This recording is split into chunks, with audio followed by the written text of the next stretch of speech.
everyone, and welcome to the Snap UK podcast for the second in our comeback shows. This week we will be discussing all of the news, which is mainly one item. So we will apologise in advance for Paul not being here. He did actually tell me to apologise and told me I must continue to take the mick out of John for putting on weight during lockdown. So John, that is what I don't know. That's what he told me. Bit harsh. Really? Well, a little bit harsh. I haven't seen Paul. Is he still gymming it up? No, because there's no gyms. But no, I mean, at home, is he still doing his exercise? Yeah. He's even bought an exercise bike. And when you're at home with the wife all the time, you can't do any secret eating, can you? No. Well, I don't know. Don't have that problem. Probably could. There's a lot of people shaking their heads, saying no, we can't do any secret eating. Despite the fact, as you've told me, Golden Arches is now available everywhere without kids. Perhaps they'll sponsor us if we keep dropping that in. I think I passed about 8 on my journey now. I don't know. You pass 8 and pull into how many? 7. I don't think I've ever done a double stop. That sounds dodgy. I've definitely done a few double stops. Right. There's only one place to start in the news this week. So who wants to run with the Cam Newton signs for the Patriots story? Anyone? Cam Newton signed for the Patriots. Let Jim give us the detail, because he'll have researched it and got some numbers, and then we can all just chat about it. I haven't really got many numbers, to be honest with you. He signed for the Patriots for league minimum. The Patriots only had a 1.3 million left in cap space, so he's probably having all of that plus a load of incentives. Yeah, so it's a roughly a 1 million 1 year deal. But if he starts all 16 games, it goes up to, I think it's 7.5 million. Yeah. That's all our cap space used up, which is fine. But I think the question is he fit? What do you think? So he hasn't actually yet. He's still got to have his medical before he actually signs the contract. Yeah. So there's still time for good old Bill to pull out of this. Or for God to intervene and him to fall over and hurt himself again. That as well. So there are some big questions to be answered. Firstly, does this mean all of a sudden the Patriots are the best team in the AFC East? No. Competitive. Well, more competitive than they would have been last week, because John, you didn't have them ranked as winning the division last week when you did your. I had them down as a bust. Yep. And I still think they'll be a bust. So, yeah. Oh, well, I think they'll be second in their division, but I don't think that will be enough for playoffs. My position has not changed. My position has very much changed, and I think if he starts at least 12 games, I think we blitz that division. He's easily the best quarterback in that division now, easily. Even if he's only 90% fit, he's the best quarterback in that division, because Tua's not going to be fit all season, not fully fit.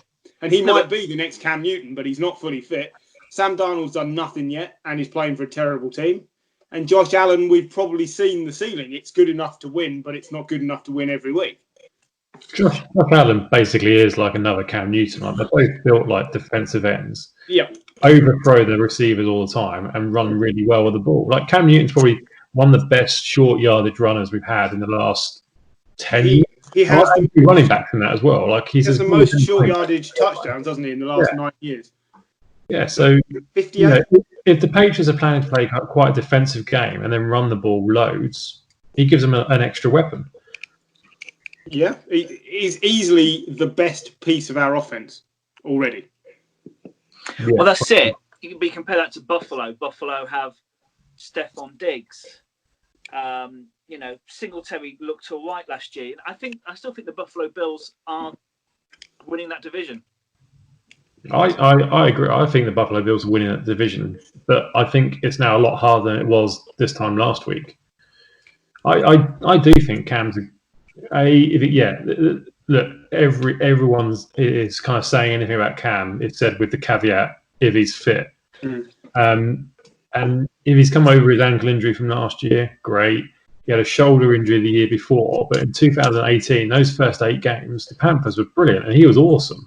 Wasn't he only second in the league in yardage thrown after those first 8 games? Yeah, exactly. So, like, if you get the Cam Newton that is the start of 2018, then that's a that's a brilliant bit of business, isn't it? It's a very small gamble, basically, because either we spend virtually no money on a guy who gets superseded by Jarrett Stidham, and which is what was going to happen anyway, or we get a guy who gets us into the playoffs for $1 million.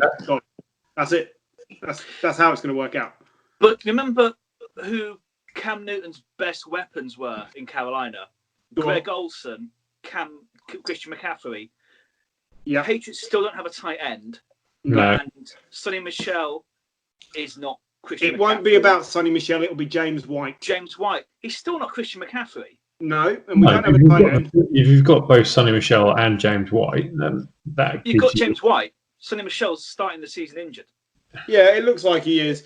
I'm not unduly concerned because I think they're just going to build it around how far can Cam run. Like McDaniels did with Tebow. How far can Tebow run with the ball? The offensive line, if they keep Tooney, which it looks like they're going to do, is going to be one of the best 4 or 5 lines in the league. And you're going to be left guessing whether he's running or throwing. Edelman will catch off anyone. That doesn't, that's irrelevant. Sanu can only be better than last year.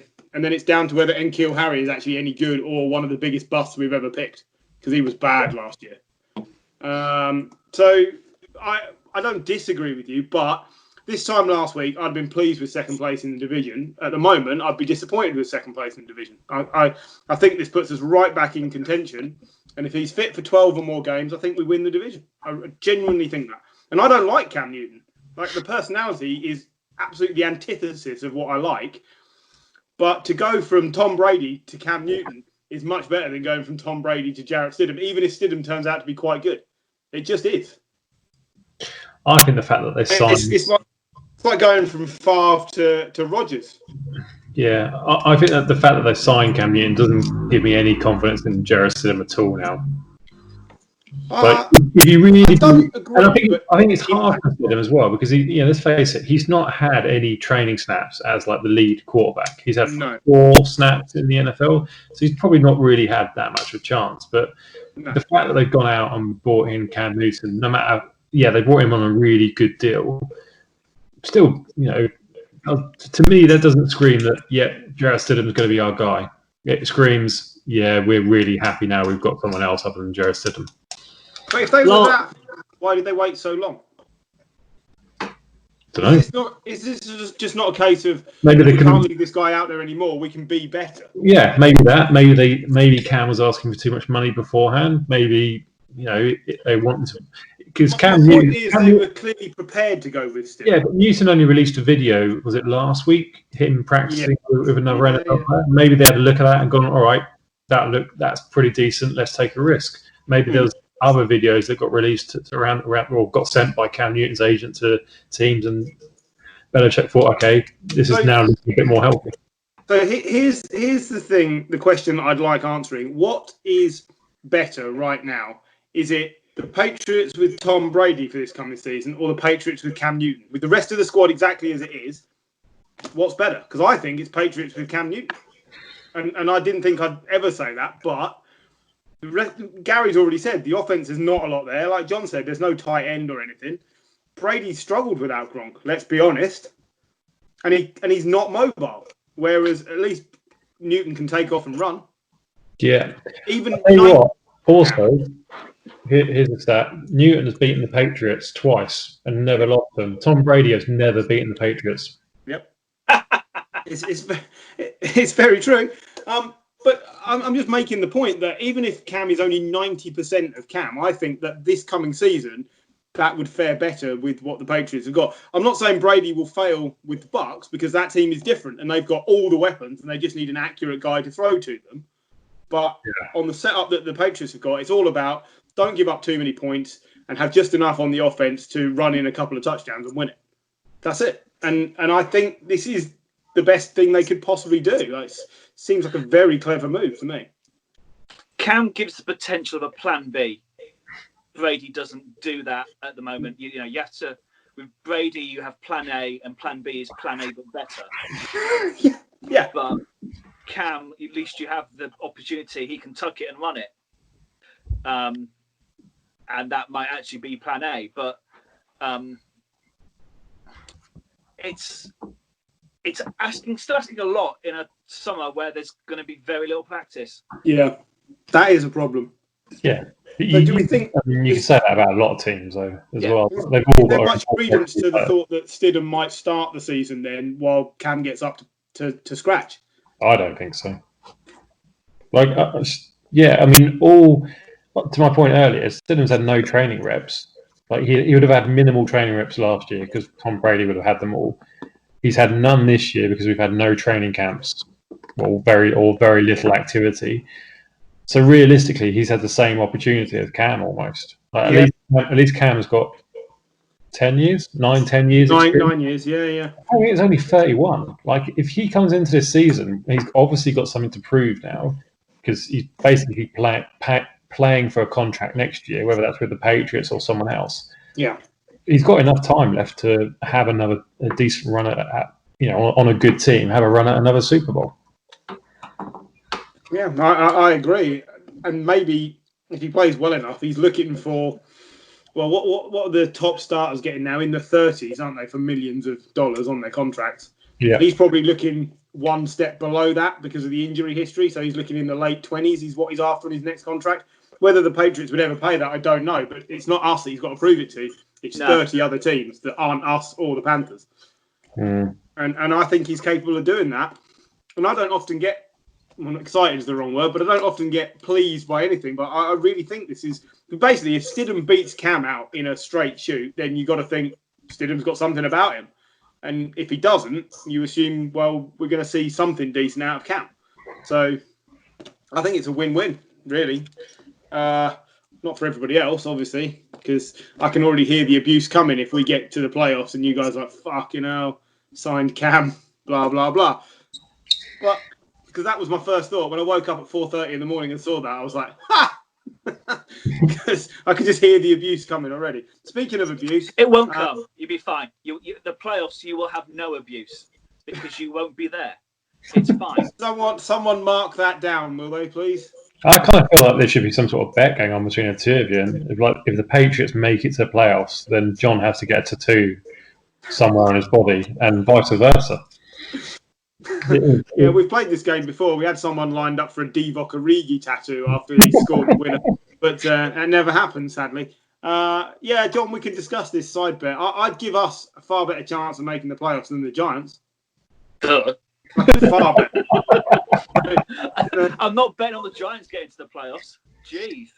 We'll find out about that later on. But yes, the other less exciting Patriots news was the fact that they were fined $1 million. Much more exciting. And lost their third-round pick in the upcoming draft next season for spying on a team that at the time was, I think, 0-13. 0-13 or something, yeah. And being caught, basically. And I think the best thing they could have done is just held their hands up and said, yeah, we did, because we get cheated every year.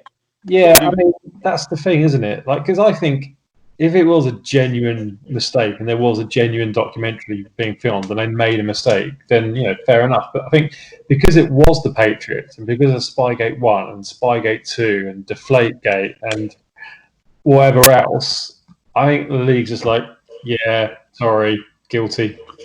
I agree. So it's kind of like, it's a bit unfair in a way, but at the same point, it's like, well, you've made your bed, sleep in it. No, I agree. It was an inevitable outcome. We were going to get punished. I think we get punished regardless because of all the previous. Like, they couldn't let it go.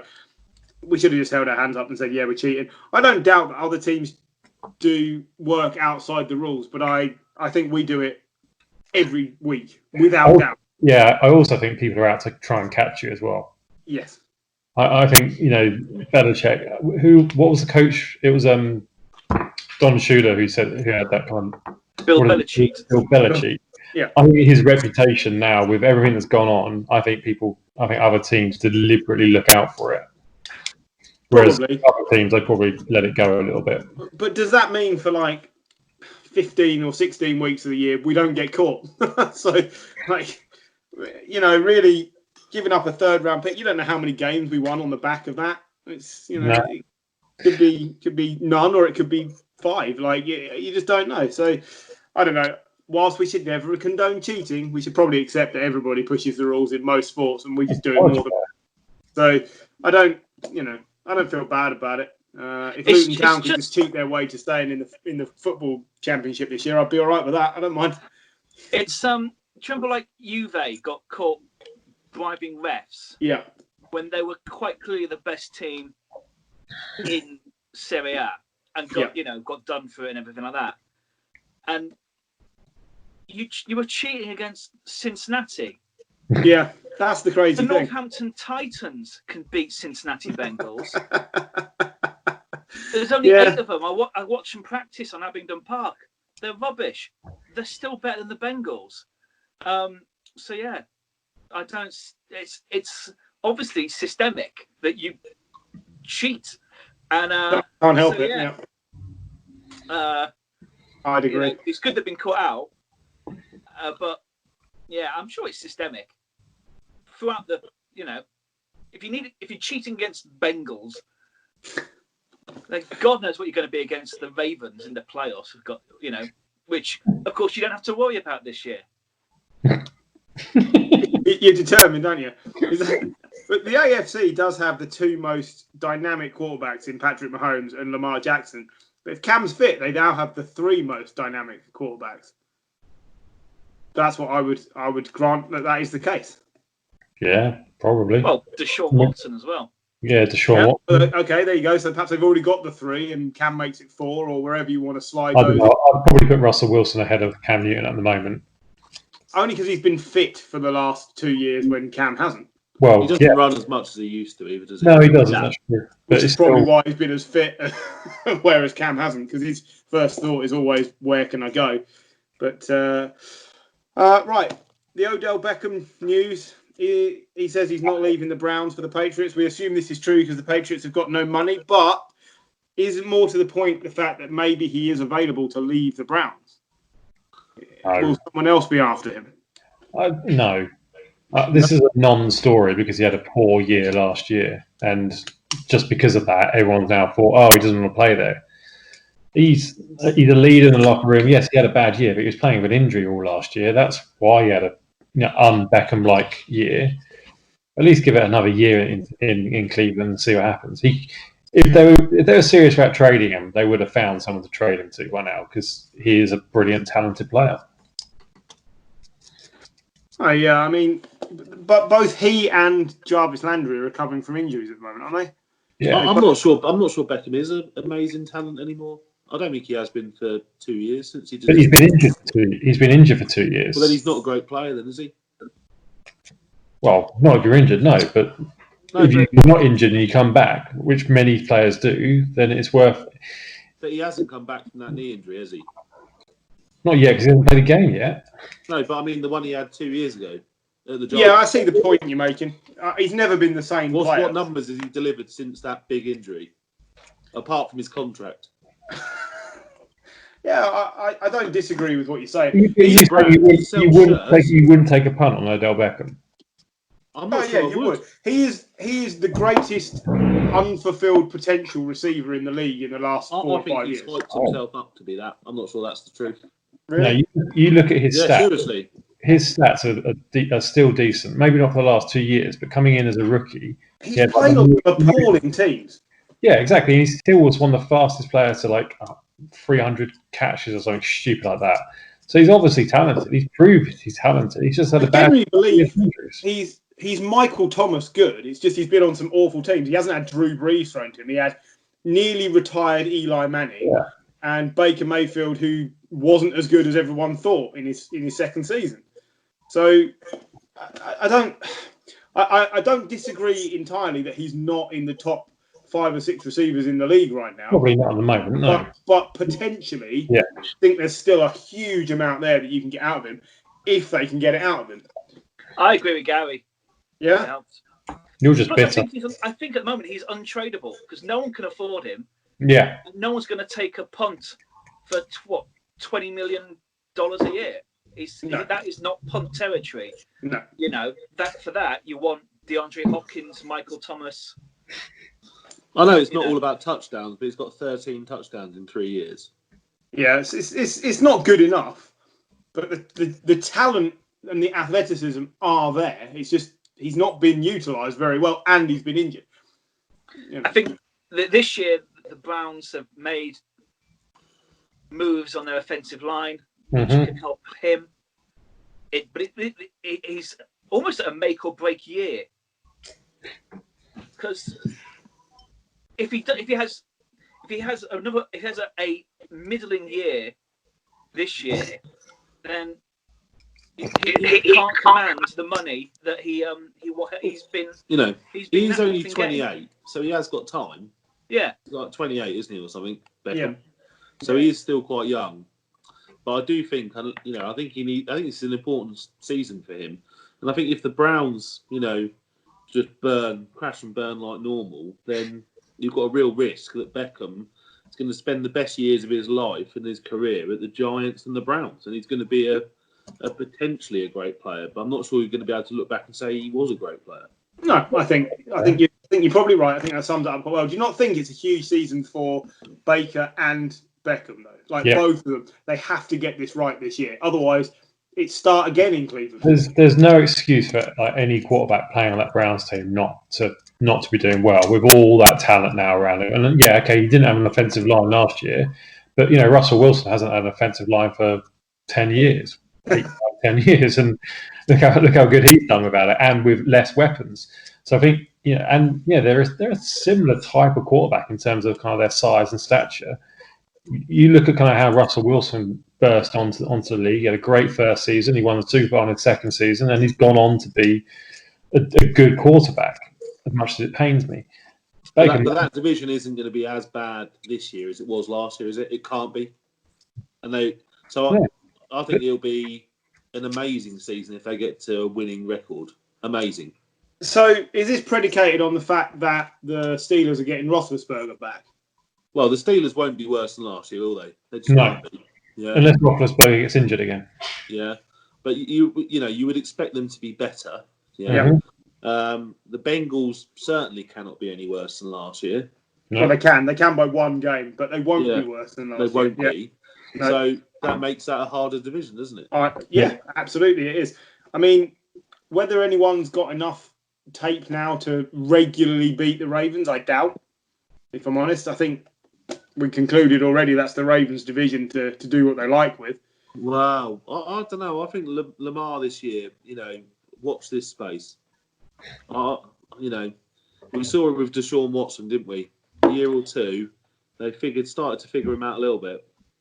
Yeah, they did, but people didn't ever really get to grips with Michael Vick. Michael Vick's injuries got to grips with Michael Vick. And people have never really caught up with Russell Wilson. It's just that the teams he's played on have not been that great. Yeah, so, dogs from the dog pounds. Here we go. The difference between Wilson and Lamar Jackson is that Wilson can actually throw the ball. Yeah. I'm still not convinced Lamar Jackson can. It's true, but Lamar has not been asked to. He could well be better than we think. He just might not be as good as a lot of them. Yeah. I still think he's good enough to deliver that division, no problem. And here's the thing. So we didn't talk about it too much last week, but Big Ben coming back to the Steelers, what do we think? Is he going to be any good? Yeah. Really? Well, it'll be Big Ben. He'll throw 4 interceptions and 8 touchdowns. Okay, so where I'm going and it'll with be this amazing, and you can get really drunk, and it'll just be great. But he's been injured for the best part of a year. He was injured part of the previous season. Apart from his belly and his beard, he looks the best he's looked in years. And his addiction to porn that came out this week as well. It's true. He said. Well, if it stops him allegedly raping people, then that's fine, isn't it? Allegedly, it does stop him. So, but I'm just so where I was going with that is, who would you rather have off of a year out injured, Big Ben or Cam Newton? Cam Newton. Yeah. So the question I was going to ask earlier about that is, I think last year, most of us, before we got injured again, most of us last year, if you'd have asked us Brady or Cam, we'd have all taken Cam. Yeah, and I would have as well. Because I was saying last year that it was time for Brady to move on. And I still stand by that. I think he'll do really quite well at the Bucs just because of the way the team is set up. However, thanks, Jim, for the little football update as well. Right. But however, you don't want to you don't want to write anybody off. But I think Ben's definitely coming to the end of his his tenure in the league. If he has another injury hit league before he season, starts his tendering incarceration, it could be all over for him if he gets injured after 3 or 4 games this season. That could be it. Yeah, that's it. Yeah. But you look at, I mean, he's in exactly the same boat as the other 2 quarterbacks that went in that draft. Well, there might be more, but Rivers and Manning. Like Eli Manning's gone. Rivers is probably in his last season, if not gone already. Roethlisberger, I don't think has ever been as good as he was when he won those 2 Super Bowls. I don't think he won them so early in his career. I don't think he's done anything since then. And you look at the talent, and we spoke about it earlier. If you look at the talent he's had around him in terms of like Le'Veon Bell, Antonio Brown, Juju Smith-Schuster, and even before that, with kind of other wide receivers, like Steelers have got a good history in drafting and developing wide receivers. Emmanuel Sanders was there. I forget who else, but there's a good history of that, and he's done well. He was always a solid choice second quarterback in terms of fantasy points, which kind of would indicate he was always pretty decent, but he's always just failed on the big occasion. Well, he's come up against the Patriots, isn't he? In their prime. If you're serious about it, there must have been a number of times in the playoffs that they have met. I don't know, but it must have been between the Broncos, the Steelers, and the Patriots. They were the teams, weren't they? He always was up against Brady and Manning. Yeah. In a normally dog shit AFC. Yeah. I couldn't agree more. It's not even a proper league. There's a fate. You'd rather have Big Ben than Duck Hodges and Gardner. I'd rather have you than Duck Hodges and the other fella, Mason Rudolph. And so, the Steelers, whilst he's fit, will be better. Just because they can't be any worse. And they were so close to the playoffs with Duck Hodges. They really were. Let's not forget that. And actually, Hodges completely outplayed Mason Rudolph as well. The only thing Mason Rudolph did of any note was get smashed in the face with his own helmet.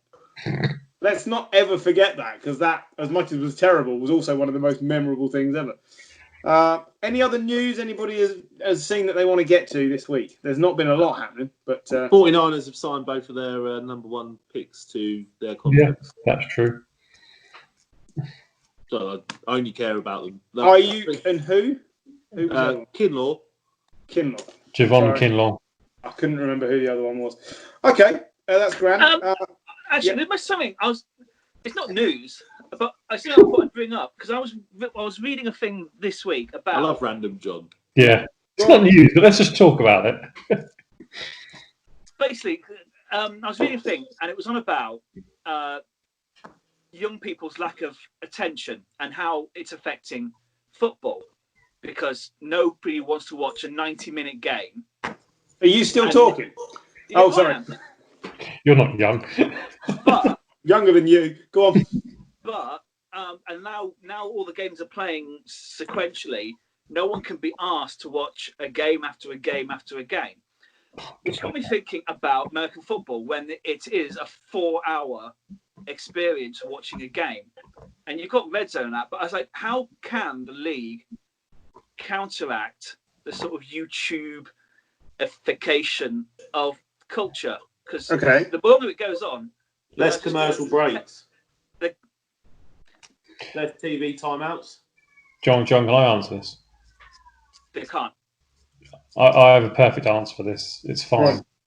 It's less.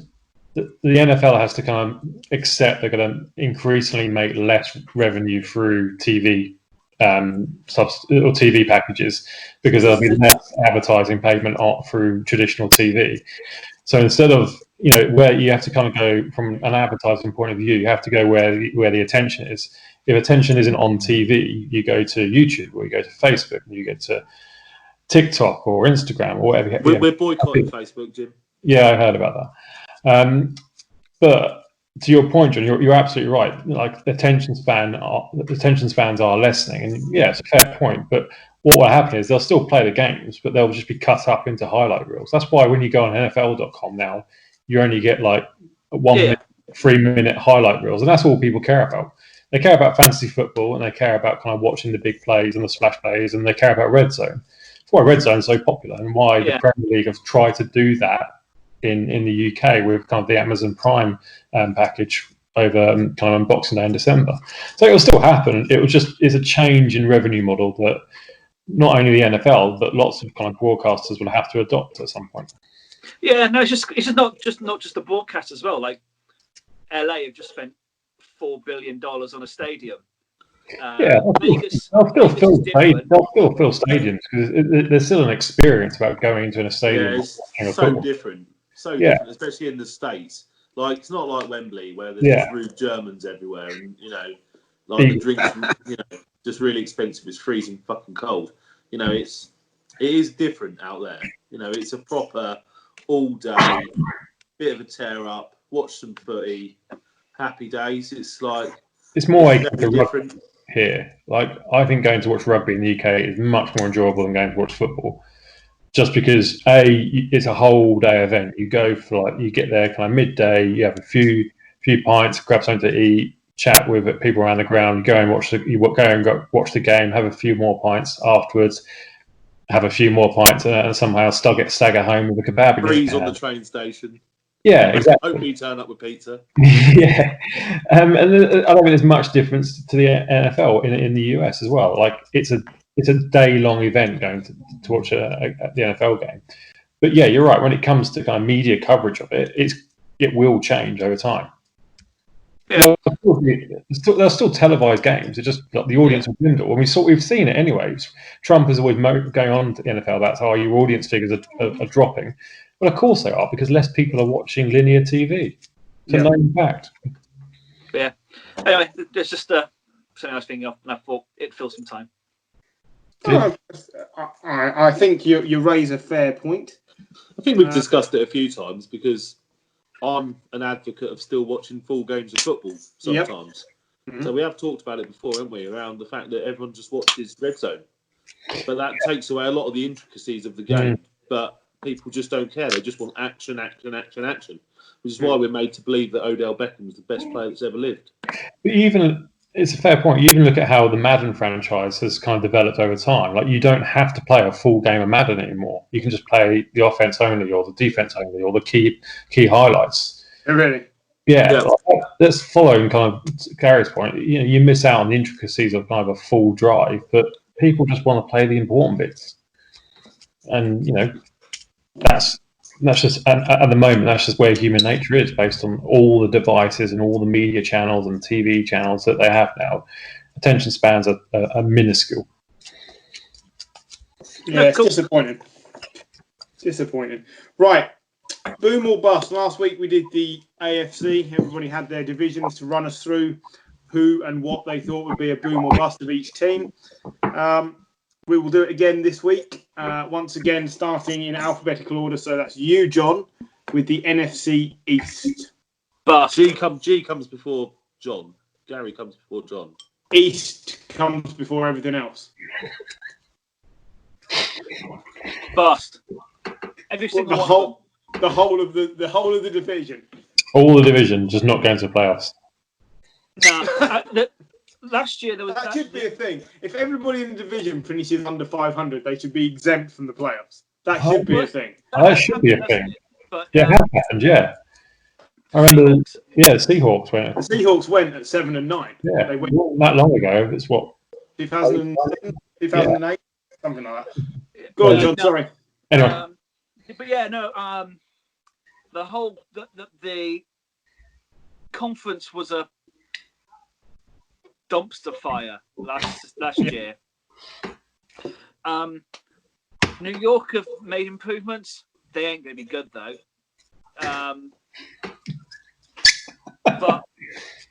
But for fantasy purposes, if Saquon can stay fit, he's going to be a boom. I'm excited about Xavier McKinney. I think he's a good player on the defense that they've made an addition to. But I mean, Daniel Jones was fine, but you still need to be better than fine. Do you not think he'll make a big step this year? No. Daniel Jones, no. I think he'll make a big step this year. He's bulked up, so maybe he might fumble, Less. He's still going to fumble though. I just think he's quite an intelligent player that will have absorbed a lot from last year and will make far fewer mistakes. Is what I think.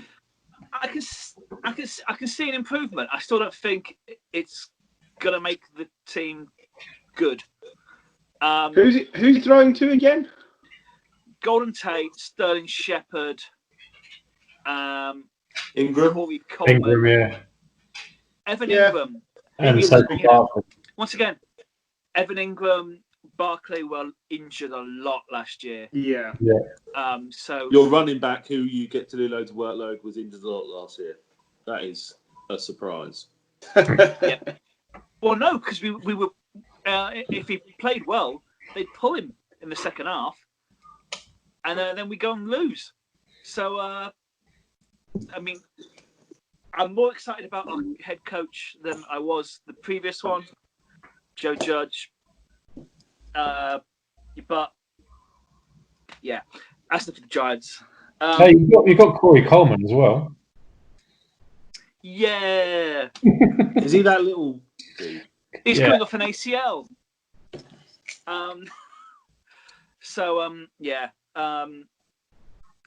Dallas have got rid of Garrett, who's gone to the Giants. He's gone to the Giants. Brilliant. Yeah. Clap. So we can afford some more stuttering offense. But yeah, so Dallas, they've signed Dak to the tag. I mean, Dak has detractors as well as fans. Well, I said to you when they signed Dalton as backup that I don't think the drop off between Dak and Dalton is that big a deal. And if Dalton... not with that offensive line. I think any decent quarterback would look all right. The offensive line remains... and those weapons as well. Well, that means that the Cowboys then don't necessarily have to spend the money on Dak. If Dak doesn't have a good year and for any reason misses time and Dalton plays, Dalton's going to be a hell of a lot cheaper for the next 2 or 3 years. I said this last week. Yeah, you're right. Like with you got those wide receivers, Cooper, CeeDee Lamb, and Michael Gallup. That's probably in terms of kind of quality receivers. If CeeDee Lamb kind of comes through from the potential he has, that's probably as good a receiver set as there is. And then you've got Zeke Elliott as well. Are we not a bit worried about Zeke after he was on some live stream saying he was high the other day? Oh, really? Yeah, he's a distraction now. Isn't he? We didn't talk about the fact that his dogs have attacked his cleaner this week. Not seen that? I think we'll always be worried about Zeke because he's that type of person. Doesn't seem to understand that he's in such a privileged position. He's just a bit of an idiot. Hasn't he threatened to sue someone over? No, someone's suing him because a cleaner came in on the wrong day or something, and his dogs attacked them and gouged their arms. He's being sued for like $200,000 or something. Yeah, but he's suing someone else as well. Stream. I think he's counter-suing them for turning up at a time they weren't supposed to be on the property. So his dogs just attacked them. And then he went on some like gaming live stream or something, or a radio interview, I can't remember which, and said that he was high. So I think there's issues with Zeke. Obviously, he's had COVID, from partying. Last year, that's flying back from somewhere in Mexico partying. Like, not, is Zeke pro all the way? Apparently, Zeke Elliott is threatening to sue Sports Illustrated over that story controversy because he wasn't high. So yeah, taking that. I mean, like he looks like he could be high. Yeah, I'm just saying. It always looks like that. And he said he was. That's why he they said he reported was it. high. Yeah. He forgot. He forgot he was live streaming. That's right. I do worry for them because he is a distraction now. He's a great player, but this is the 3rd year he's been a distraction. Yeah. But but he's a generational talent. So defensively, they're going to be fine because they always are. They're going to probably. I think they're strong enough to win the division. Good new head coach as well. No doubt Yeah. win. Mike McCarthy. Isn't it? So it'd be interesting to see what the offense looks like under Mike McCarthy. Bearing in mind, Rodgers was not happy with how the offense was run in Green Bay. Like, you would imagine Dak is a far more amenable character, but if the offense is dull or staid or whatever the word is, will even Dak, would he speak out or will he just toe the line? Like, I can't imagine Dak speaking out. But also, like, Dak and Dalton are in the same book here, and that they've not had any time working with this offense. What I was saying with Cam Newton earlier, like, this is going to be a new offense for them. And Yeah. I mean, I trust Dak good enough to pick it up. He is a quality. I think he is probably a top 10 quarterback. Don't forget, Mike McCarthy spent a year in his garage with his coaches, adapting to how the NFL had changed. That's what he came back and said. He'd gained about 800 pounds, but he also came back and said that. It's true. It's very true. yeah, and as well, part of Rodgers' disagreements was the fact that he had no one to throw to, which is not something Dak or Dalton can say. Also very true. Also, still very relevant. Yeah. Philadelphia have lost Matthew Horrible Jenkins. fans. Yeah. Awful fans. But once again, great offensive line. They've brought in Jalen Hurts, so which we discussed and isn't a bad decision. I think it's a great idea. When you've got a injury-prone quarterback, I think it's going to be more the same for Philly. And Washington Redskins are a dumpster fire. But Ron Riviera, I can't help it. Dwayne Haskins is going to be a bust, right? Dwayne Haskins is going to be a massive letdown. I think so. But so they're starting again. If Chase Young plays near to his potential, he could be a top 10 defender. Ryan Kerrigan's. He'll have enough time on the field to get the stats up, won't he? Yes, he will. But I think that defense could be really good. There's a lot of first-round talent on that defensive line, and they've also, throughout the defense, there's strength. And Ron Rivera is a defensive-minded coach. So, yeah, I think. But that's what concerns me with the quarterback is that's not Rivera's strength. Exactly. And they're already struggling. So the defense might be, in the league top 10, but the offense could be so poor. Exactly. You've got 35-year-old Adrian Peterson. They're going to lose a lot of close games, I think, this year. But they're going to lose a lot of games. Like I see the Redskins picking quite high again, like top 5. And if that's enough to get them a decent quarterback next year, that could be what happens. Quick question about the Eagles. How many games do we think Carson Wentz makes it through this year? Because Hurts is shown in the past in college, a player coming off the bench who can be good. He's a player who go to the bench and not kick up. So he's going to be there just to step in, and he could well sort of surpass him. He was knocked out in the playoffs last year. Yeah, so he made it through 16. It was an illegal hit. Yeah. It wasn't the fact that he was, I believe he got knocked out and Griff called him a pussy. Yeah, that's right. Yeah, because he insisted on leaving the field like a pussy. He had to leave the field. Like a pussy. He was concussed. It was a great hit. It was a great hit. That's what I watch football for. It was a great hit. Dirty hit. The same reason I tune in on Brandon Cooks every week, just to watch that happen to him. No, and I think I'm hopeful for 16 games because why not? But because the roster now reads Wentz Hurts. Which is about right, because it does. The only thing stopping Wentz being a top 10 quarterback every year is the potential for injury, because when it happens, it tends to be big for him. I still think he's one of the most talented young quarterbacks in the league, and he just hasn't had the opportunity to show it consistently. I'm not sure about the team. They seem to self-destruct since they won the Super Bowl. They've not been a team. They've had bad injuries, like on defense.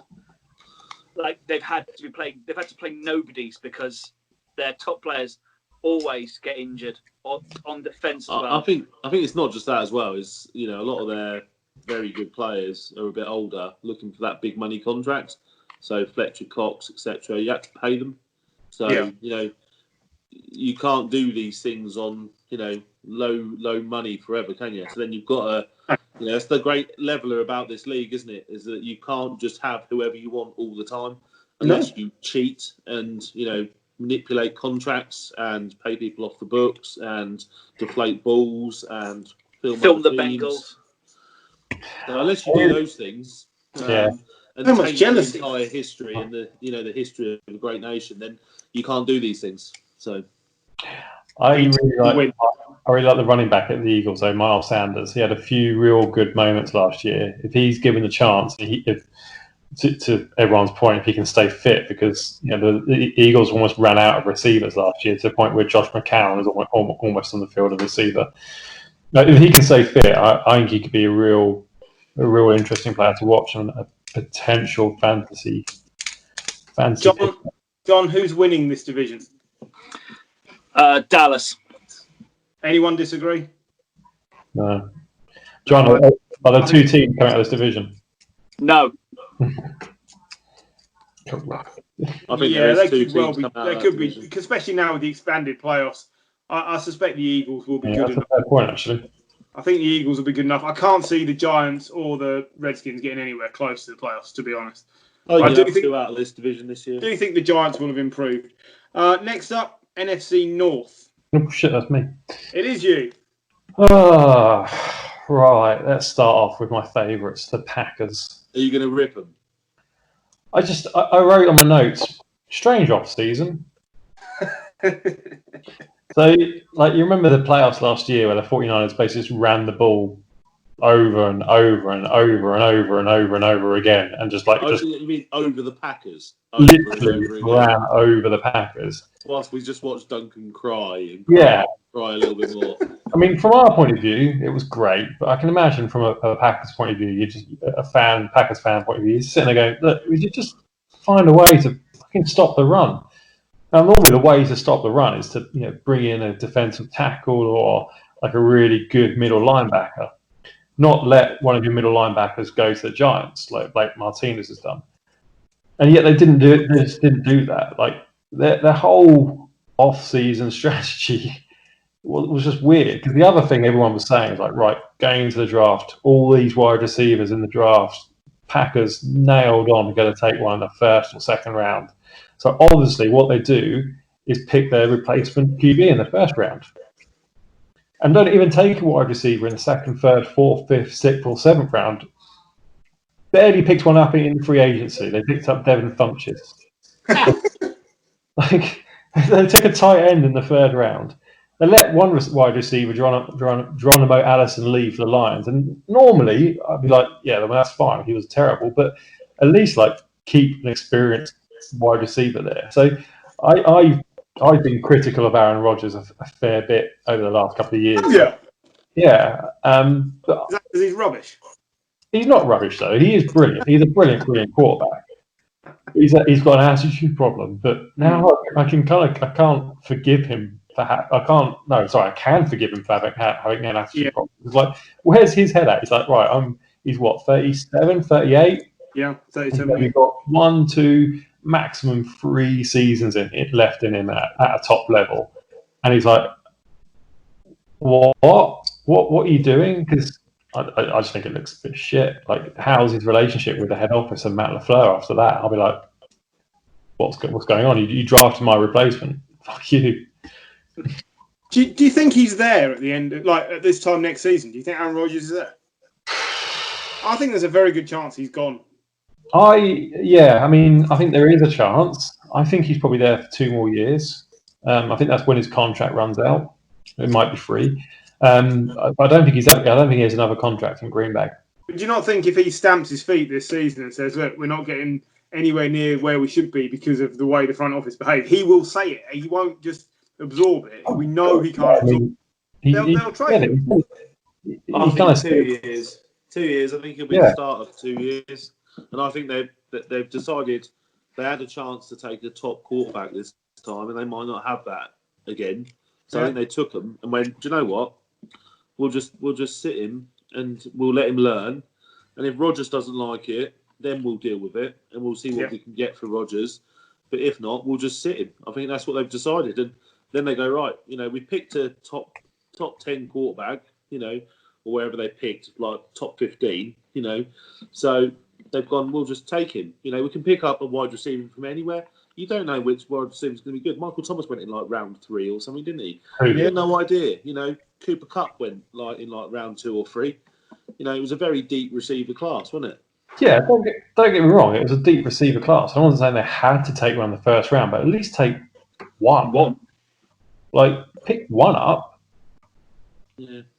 Like, you could even, we were chatting earlier about the 49ers picking up the receiver in the 7th round who looks decent. Like, get him something. Still my thunder, Jim. Yeah, I've mentioned it briefly, but get him something to throw to. Also, they lost 2 right tackles. So Brian Bulago's gone. And where did I write that down? Jared Valdir has gone as well. They drafted they drafted a tackle, but okay, so you're going to bring in a rookie right tackle, and you're going to bring in no wide receivers and a tight end in the 3rd round who's actually not a pass catching tight end. He's more of a blocking tight end, and you bring in a big bully of a running back. So they obviously got a game plan to run the ball. Rodgers, I don't think he's going to stand for that. I think he's going to get pretty pissed off. So yeah, I think he could be on the way out.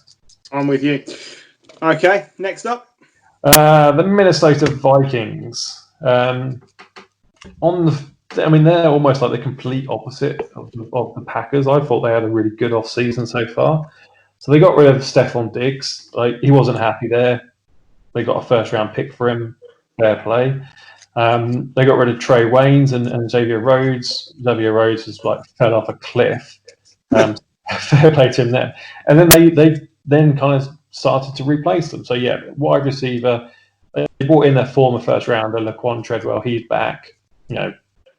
Probably not going to be very good, but at least he's a special teamer.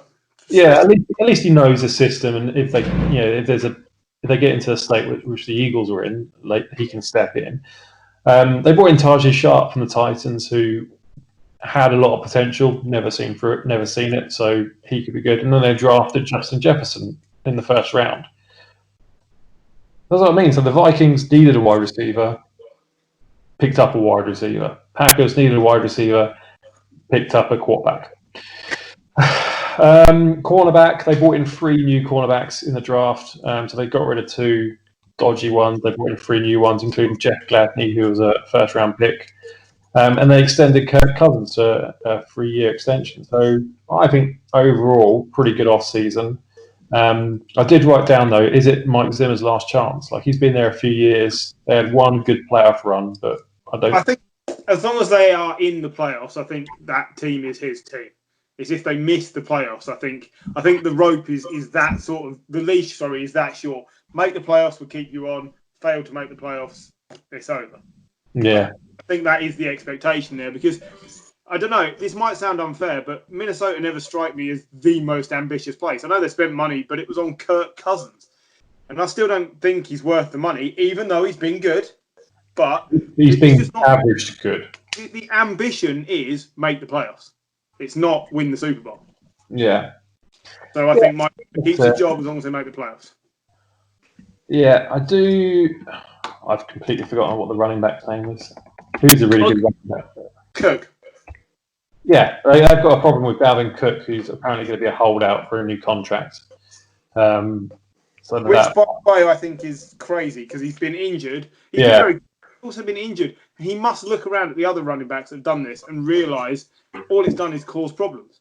Is Latavius Murray still there? He did okay last year, didn't he? He's at the Saints. He's at the Saints. Yeah. He was there at one point. It's Alexander. He used to be there. Mattison is the backup. And he was good when he stepped in last year because they used to take Cook off the field, didn't they, in like the third and fourth quarters. I don't know. I just think he probably owes it to the team to play because he missed so much time with injury. And I don't think running backs holding out have done themselves any favours in the recent years. They got paid, but they've made themselves look bad, and it's not helping the rest of the fraternity. So. Yeah, and I think the ones that have got paid haven't really proved themselves. Like I think of Todd Gurley, Le'Veon Bell, even Devonta Freeman to an extent. He got paid pretty well. Yeah. And none of those three have really done that much. Zeke Elliott's probably the standout who got paid and carried on with decent production, but then we've just chatted about off the field issues there. Right, Chicago Bears.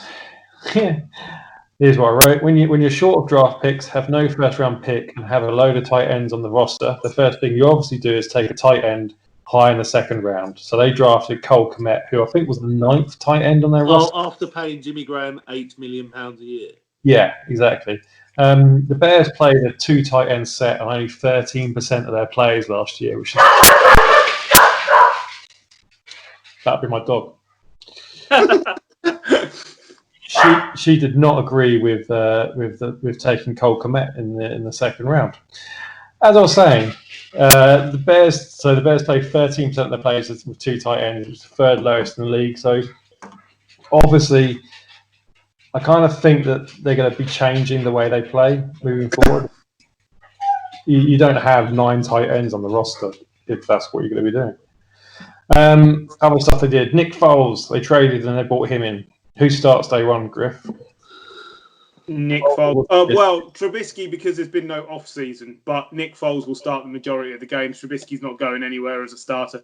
I don't think Nick Foles is the answer, but I think if you think another team will trade for Trubisky after what he's been through, you don't risk getting him injured if he has a poor start to the season. You just put him on the trade block, try and get a 3rd-round pick for him, see if someone will use him as a reclamation project. Nick Foles is being held back by the lack of a pre-season, but he will be the better of the 2 quarterbacks. Yeah, I'd agree. I think GM Ryan Pace he's kind of handcuffed to Mitch Trubisky because he obviously traded up to get him. Being free, is this going into his 4th year now, and he's been a bit much. We've seen as much progress as you're going to see out of him. He's not suddenly going to be a really talented. He didn't do enough in college. They took a gamble. It didn't work. If it had come off, it would have been one of the greatest draft steals of all time. Yeah. However, I think Trubisky starts. I think Foles is there, so they've got a genuine backup. Yeah, I think he will start. I think he'll start, but I don't think he'll last because he's played bad last year. He's been bad every year. Maybe having a proper backup. He showed progression in his second year, which kind of got you thinking, all right, yeah, first year, and that was his first year under Matt Nagy. Fair enough, he's kind of improved. But last year was I think the whole of last year was such a backward step for the Bears. I felt they looked all right going into the season, and then they were just terrible. I think Matt Nagy is a really good coach, but I think he spends all his time trying to figure out how do I get progression and production from Trubisky, and he actually needs to concentrate on the whole team. And at least with Nick Foles, he might not be exciting and he might not win you many games, but he won't be the reason you lose many games. Yeah. And that would allow you to concentrate on the fact that your defense needs to improve because it's not been what it was.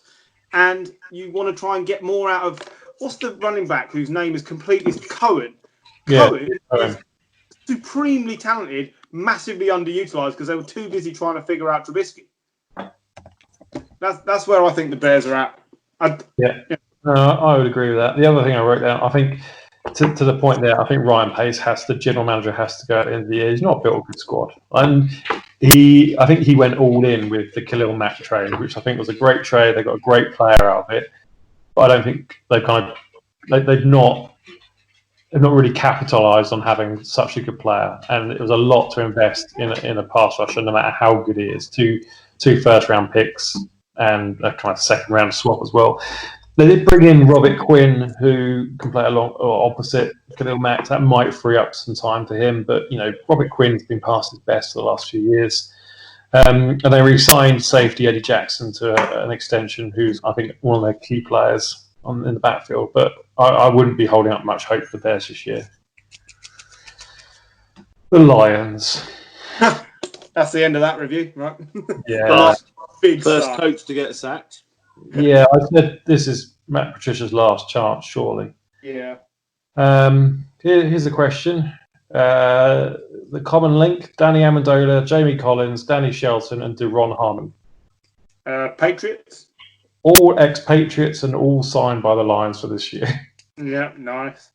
And we've seen enough times with Patriots players, they leave the Patriots and they're suddenly not as good. Well, the Lions have got 4 of them, and I think a few others on the roster as well. Yeah. They strengthened the offensive line. I can't pronounce this. Halapavate, who was a well done. solid starter from the Eagles. And they drafted Josh Jackson in the 3rd round, which I think is a really good draft.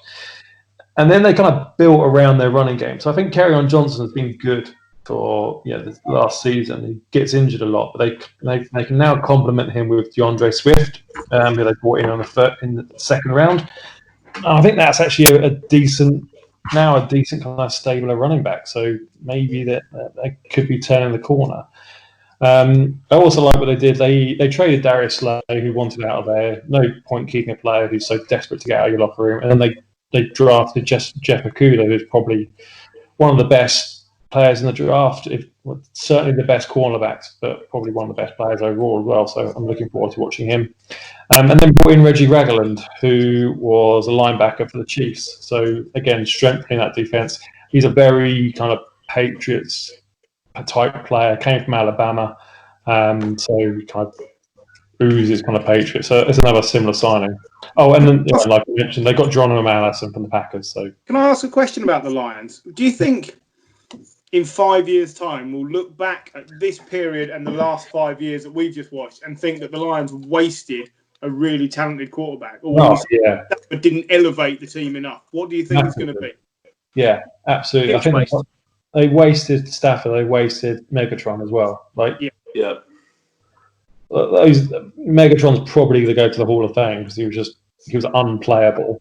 Stafford won't, but in terms of quality as a quarterback, he's right up there with certainly Roethlisberger, Manning, and Rivers. Yeah, I agree. I think Stafford's been wasted, and I think it's a massive shame. The team has just. Who would you say, other than Stafford and Megatron, have been really great players in this period for the Lions? Dominican Sue was there, obviously, for a time. Hit miss. Darius Slay was very good. Yeah, he was. He was a good cornerback. They got a decent pick back for him. Other than that, really, none of the running backs have ever been great. They've never had a good running. They haven't had a good running back since Barry Sanders. Kerryon Johnson is a really good running back. It's just he needs to stay on the field. Yeah. I just think they've wasted him. Poor drafts, poor coaching. I do quietly like what they've done in this off-season, though. Like, they've made some solid moves. Yeah, I mentioned the Patriots player. I'm not keen on any of those, to be honest with you. But some of the other moves I made, especially I thought they had a decent draft. A couple of free agents brought in who could add to the team. I'd say they were in as good a position as they possibly could be. But they will still waste it. Yeah, probably. I don't rate Matt Patricia as last year. I thought he'd be all right, but not this year. They changed ownership this week as well, didn't they, the Lions? Yeah. Martha Firestone forward to her daughter, is that correct? Yeah, that's right. So I don't think that makes any difference. No, she's been a really dramatic figurehead for the last few years, isn't she? Always looking miserable about the team being so bad, that's all. I mean, they might, the new owner might come, or the new chairman might come in and say, right, we're going to start again and get rid of the GM and get rid of the head coach who are quite closely tied to the both ex-Patriots, and start again. But I don't think it's the right time to be starting again if you've got Stafford on the roster. You need to build around him. Who's next? And that was it. Oh, is that all of them? Right. That's all of them. What's the finishing order for that division? Oh, I don't know. Vikings, Packers, Lions, Bears. And how many playoff teams? Because it's extended to, I think the Packers will creep in. Yeah. Anyone else? Any take on that division? I think the Packers will win the division. I don't. I think the Vikings should probably win that. What did the division. Packers go 13-3 last year? 13-3. Yeah, but I don't think We they've. do have to remember that. An unhappy Aaron Rodgers will not win that many games. And I Aaron don't think Rodgers that wants to Rodgers put two better. fingers up to the rest of the world. I don't know if it works like that with a man like him. I think he just thinks He wasn't happy I last think year. it does. He wasn't happy at all last year. He still won 13 games. I think he wants to get home, sit there with his scotch, and go, "Fuck you, and fuck you, and fuck you too." I agree, but I think his motivation was I can be great and get rid of Mike McCarthy. And then he's realised that really life's not that much better if you don't put your whole soul into playing. And I just don't think he does that anymore. I really don't. I don't think he's the player he was because I don't think he can be asked most of the time. I still think the Packers win that division. Fair enough. I think it's tight. I think it's competitive, but I think you definitely get 2 out of that division. Yeah, Yeah. definitely 2. There's a possibility with the new playoff structure you could easily get 3 out of that division. no. If the Bears' defence is brilliant and they go to Nick Foles straight away, you could get a 3rd. I don't think Nick Foles is that good. No, he's not. Chicago's too far away from Philadelphia. Yeah, I'm sorry. I like Nick Foles, but he's a solid quarterback. I don't think they're close enough yet. Fair enough. I think when you look at the next 2 divisions, if you're going to say 3 come out of a division, it's between these next 2. Yeah, I think it's going to be when we get to the West. I think that's where 3 are. Right, I'm up next with the NFC South. I'll start with the Bucks because that is all change of how we're going to do it. We've been watching Bruce Arians' no risk it, no biscuit with Jameis, and now we're going to watch whether Brady can still throw down the field or not. The answer is, as Gary quite rightly shakes his head, no, but he doesn't have to because don't forget they signed Gronk as well. And he's done loads of drugs. I think allegedly. Gronk will be healthy because he's had time to recover and he's taken all the steroids in the sun. Yeah.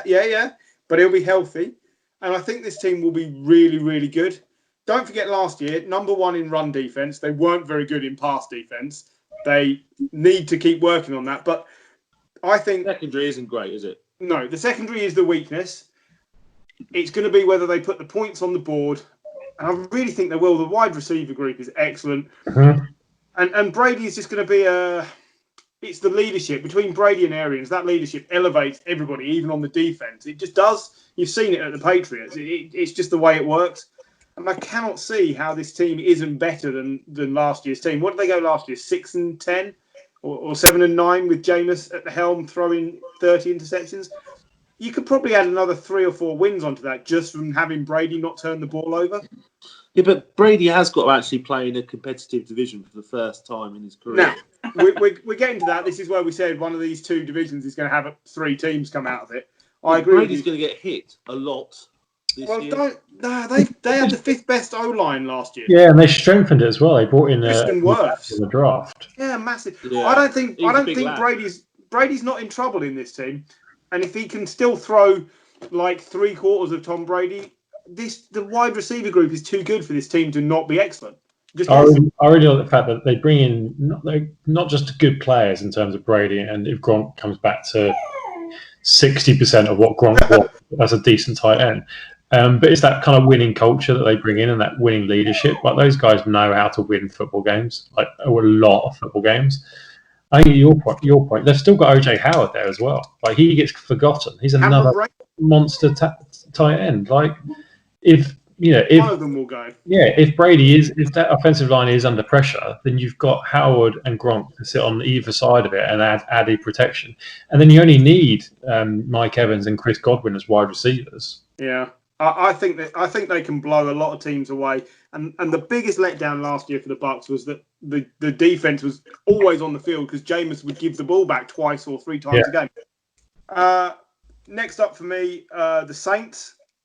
And it's Jameis again. Now, obviously, he's not starting. We know Drew Brees is going to be there. But let's not forget Brees missed plenty of time last year with injury. And he's a massive racist, allegedly. And he certainly has the gays. He has some interesting opinions. That isn't the problem. The problem is he's aging.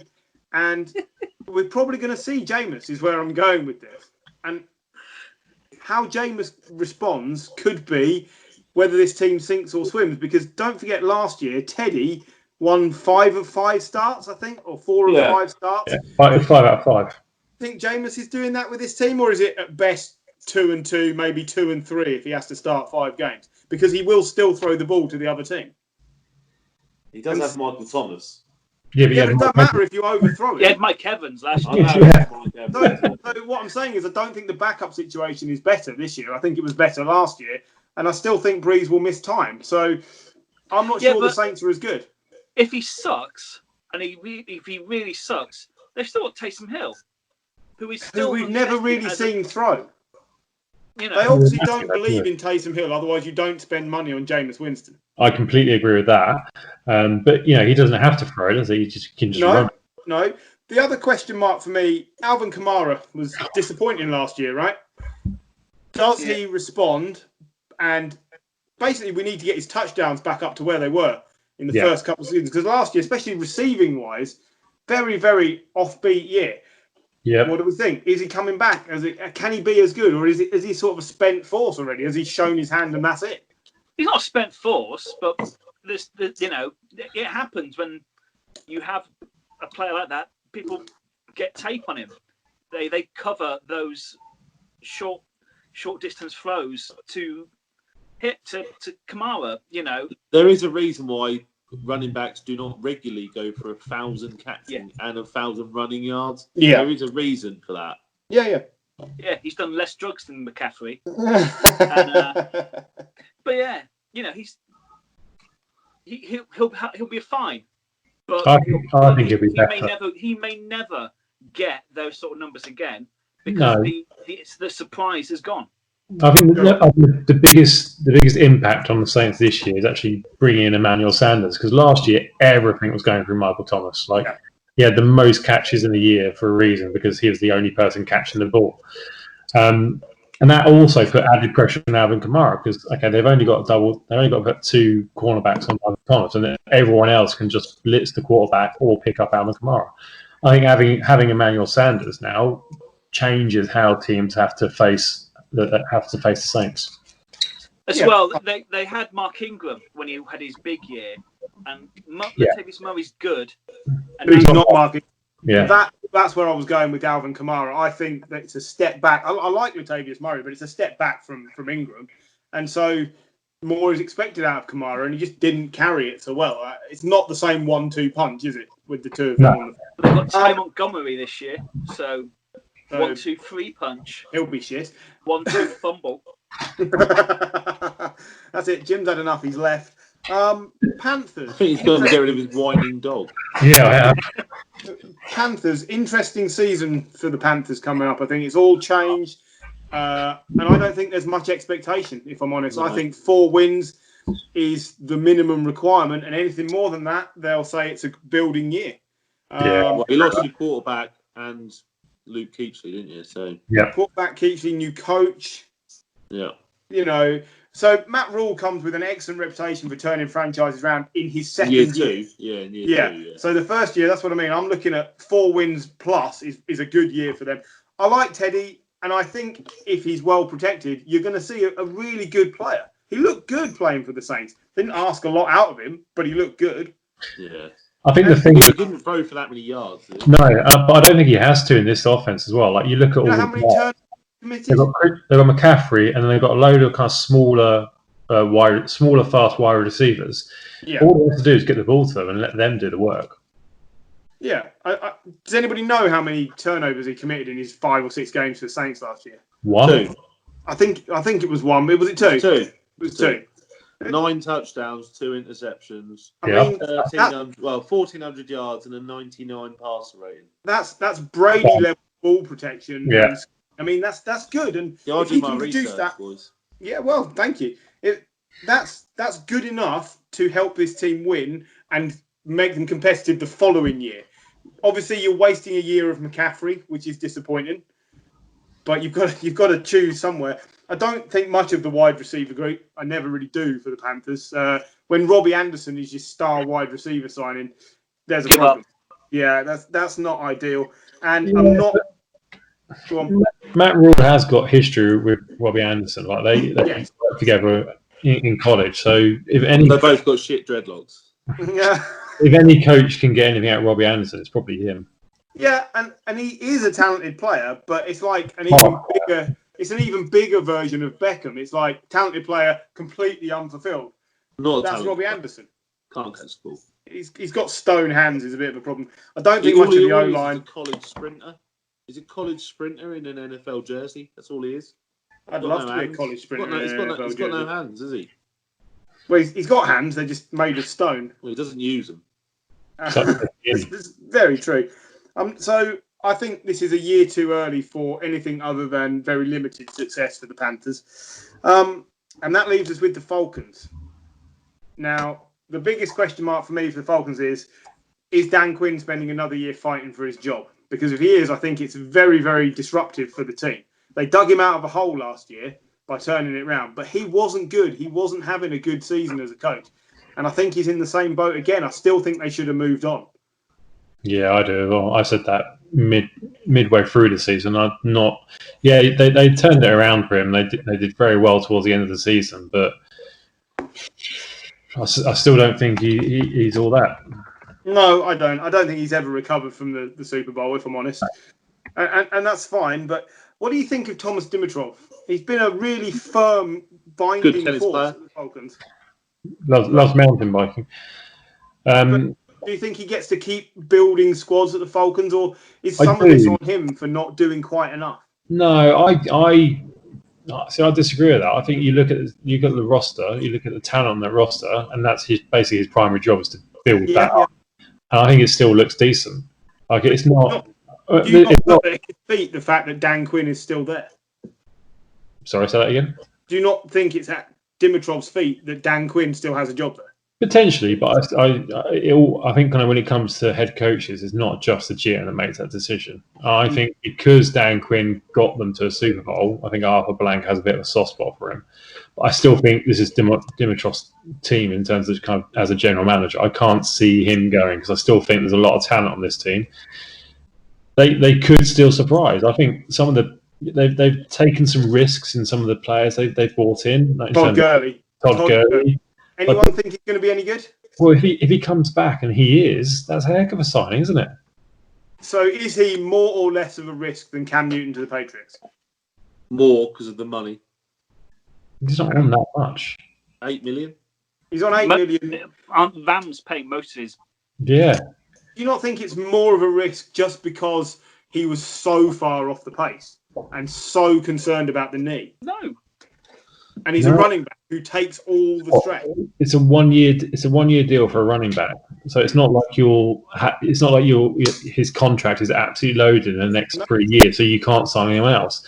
If you've got that salary cap and you can bring in a player who's got the pedigree of Todd Gurley, I think that's worth a risk. They've also got Dante Fowler Jr., who's a decent pass rusher. Yes, yeah, underrated pass rusher, I think. If they say injury normal rather than getting absorbed by injuries on the defense, a bit like the Eagles last year, this defense is still really good. Yeah, it's just about how they're coached towards winning games that I think is the problem. So for me, I'm going to go out there and say Brady and the Bucs win this division by 1 game ahead of the Saints, and then the Panthers and the Falcons for me are fighting it out at the bottom of this division. I don't think you get 3 teams out here. I think you get the Bucs and the Saints, and the other 2 are well off the pace in this division. See, I don't know. I think the Panthers could still be competitive. I agree. If they win 4 games, I think that's fine. But I wouldn't be surprised to see them go 8-8 and be competitive. Fair enough. So that leaves us with Gary and the West and all the good teams. Yeah. So I did some research. Are you just bringing up Jim's messages for you? No, I didn't. Didn't ask Jim for any help this week. So this is all me. So start with the Niners. So the first thing on my mind was that classic Super Bowl hangover. Is that going to be a factor, do we think? We saw what he did to the Falcons a few years ago. Because no one saw their drop-off coming, did they? No. The Broncos came back and won the next year. Yeah. So did the Patriots. I think good teams come back. Young enough team, maybe. Yeah, that's what I was going. It's a young enough team where they can get over that. I think they've still got a lot. They've obviously got a lot of belief in Shanahan because they gave him a new contract, and they've made a few changes, but I still think there's a lot of the key players are on this team still. Yeah, like DeForest Buckner's the only one who's like, shit. Yeah. So yeah, big question there around Kinlaw, isn't there? So obviously, I wasn't a particular fan of getting rid of Buckner and keeping Armstead. I wasn't too keen on that trade. I was pleased when we picked up Kinlaw. Looked very impressive, but they are some seriously big boots to fill, aren't they? Mm-hmm. So that's a bit of a risk. And then obviously Jimmy G. So obviously the jury is still out, isn't it? 2 years in, the jury is most definitely still out on Jimmy G. Yeah. Is he won us enough games is the question. Can he win us enough games? One of those years he was injured for the whole one. Last year was his first year playing 16 games in a regular season. Can I ask, as fans of the team, how much responsibility was on him for you not winning the Super Bowl? It was on Sherman, I think. No, he overthrew Sanders right at the end, which probably would have won it. But at the end of the day, the defense have also got to stop Patrick Mahomes. Yeah. So there's lots of ifs, buts, and what fors. There's a number of reasons why we didn't, and you can say, yeah, he should have overthrown. He shouldn't have overthrown Sanders, or we should have ran the ball more, or Sherman shouldn't have lost Tyreek Hill on that play. So there's a couple of things, but we got beaten by the better team at the end of the day. Yeah. For my money, Jimmy Garoppolo is a solid quarterback for as long as you want him there. I'm not sure he's ever going to be a top 5 quarterback in the league, but he could well be in the top 10 several years out, 5 years out of 8 or something. Because it's like what we just said about Bridgewater. He doesn't actually turn it over that much. No.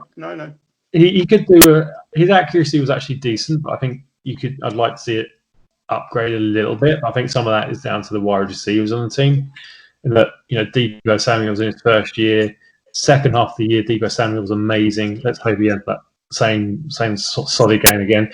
We broken an ankle or whatever it is. Yeah, we needed Emmanuel Sanders to come in last year and really turn things around, I think. But now I think there's a few more wide receivers coming back from injury.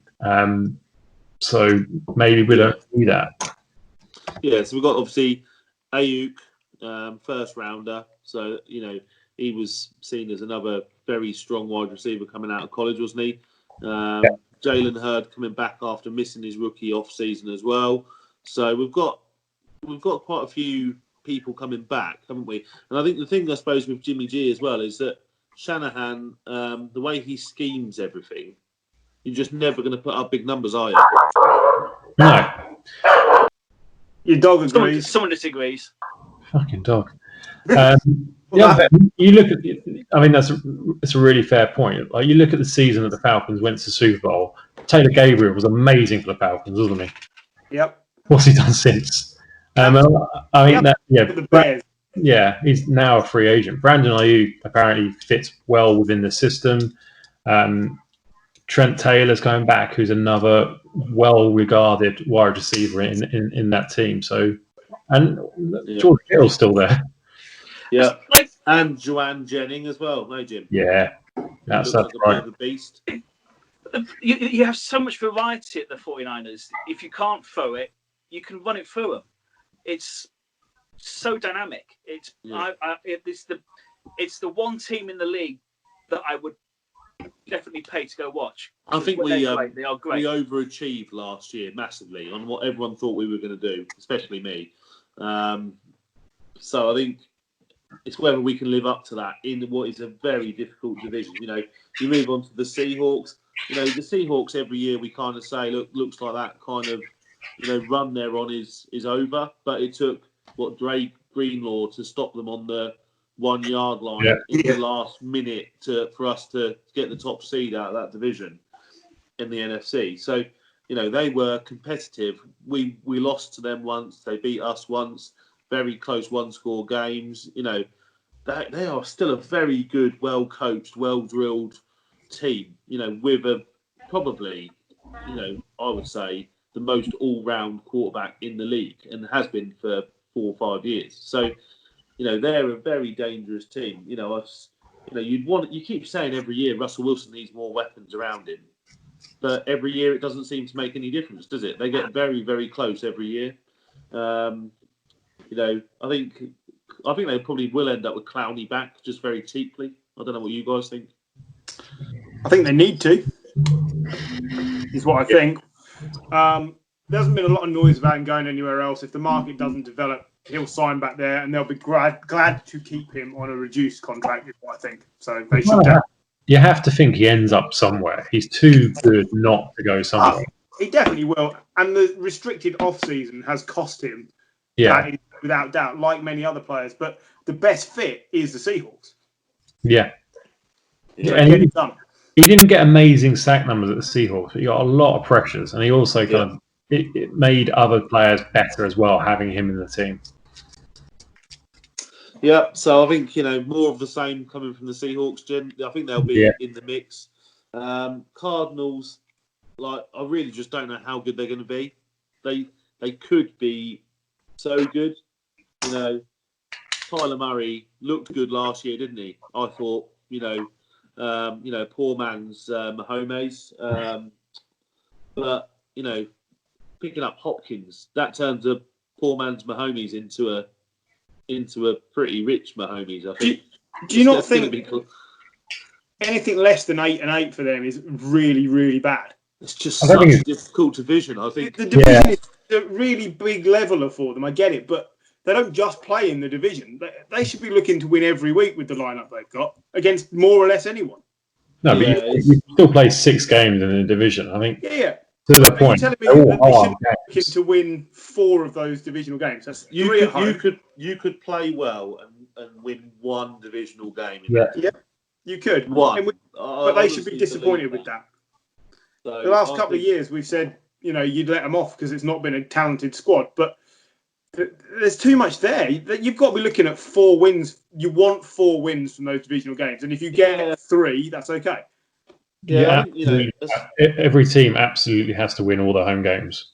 Yeah, and they haven't done recently, have they? No. I think their defense has improved. Isaiah Simmons is a good pickup, but I don't know if the defense has come on leaps and bounds as well as the offense. When you stack that up against the Seahawks and the Niners, can you name as many stars they've signed to that defense? I'm not sure you can. No, it probably puts them just behind those other 2. So I'd say on the whole, you still got Chandler Jones there, who's criminally underrated last year. I think he was definitely had one of the highest levels of sacks in the league, and he's still got Patrick Peterson there, who I think is top 5 cornerback in the league. Yeah. But I think there's still issues on defense. My biggest issue though is still that offensive line. I don't think it's improved enough when you consider kind of what the 49ers can throw at you. Yeah. Kenyon Drake was a good pickup last year. I think that was good work. Yeah.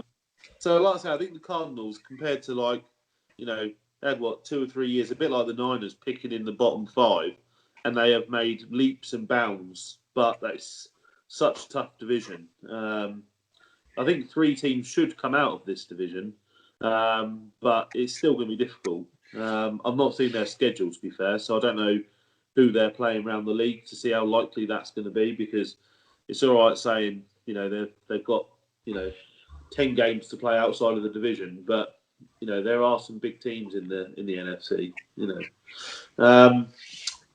And Rams, I've just got no idea what their plan is, if I'm honest with you. Fair point, actually. I'm reading my notes and I can't really make sense of any of it. They've got a new stadium and they've spent loads of money on Jared Goff, which they had to do. They're spending loads of money on Brady, as we talked about a minute ago.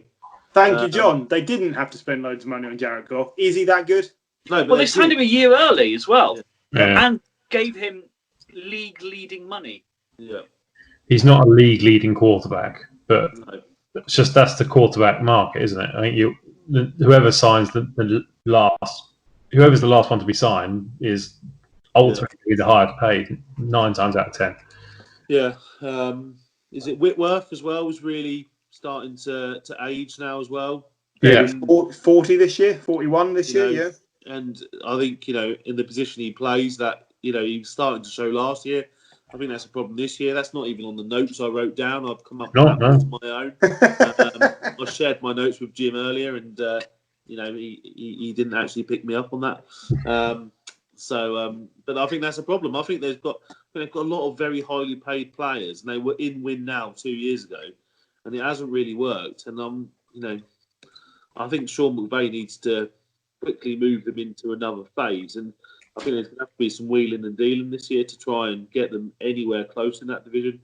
So I think they've got some issues. Well, have the players been getting paid now? Sorry, the ones that were leaving. Yeah. On that subject, though, after we had that conversation about comparing notes, Gary, I thought about this. They gave 2 first-round picks up for Jalen Ramsey, the second one, which is next year, and they've got to pay him. How much power has he got in his court? Because he's like, you gave up 2 first-round draft picks for me. Are you really going to let me go? Really? Yeah. And he's going to ask for a lot of money. I think we all know that. Yeah. So, I think there's a few worries in LA. I think, the only thing that might save them is when they merge with the Chargers. Because LA have only got the fans for one team and we introduce a Mexican team. So I think when that happens, it might help them a little bit as they merge the rosters. So for me, that division, 3 teams could easily come out. The Cardinals should come third, and they could even push the Seahawks for second. I think the Niners should win that division again because I think they have strengthened and they'll be more experienced. But it just depends on that Super Bowl hangover. So for me, it would be Niners, Seahawks, Cardinals, and then the Rams, with 3 coming out to the playoffs. I can't disagree with you, mainly because I don't know what the Rams are doing either. That is exactly what I would have said. They could either be second or last in this. I don't think they're going to win this division, but they could be an easy second. Or they've still really got Aaron last. Donald, haven't they? You look at their roster and you still pick out amazing players. Yeah. But the whole kind of process and the vision just seems to be slightly confused. So 2 years ago, everyone was looking at Sean McVay being, dancing with this bloke on the touchline and, some revolutionary guy who was pulling him out the way of, referees and things because apparently he can't use his own legs and his own eyes. And everyone's got a bit crazy over it. And now all of a sudden, he's paid Jared Goff $150 million and got no money for the rest of the team. So, it's a bad situation to find themselves in. Right. Anybody got anything else they'd like to get to? Apart from bed. Let's go to bed.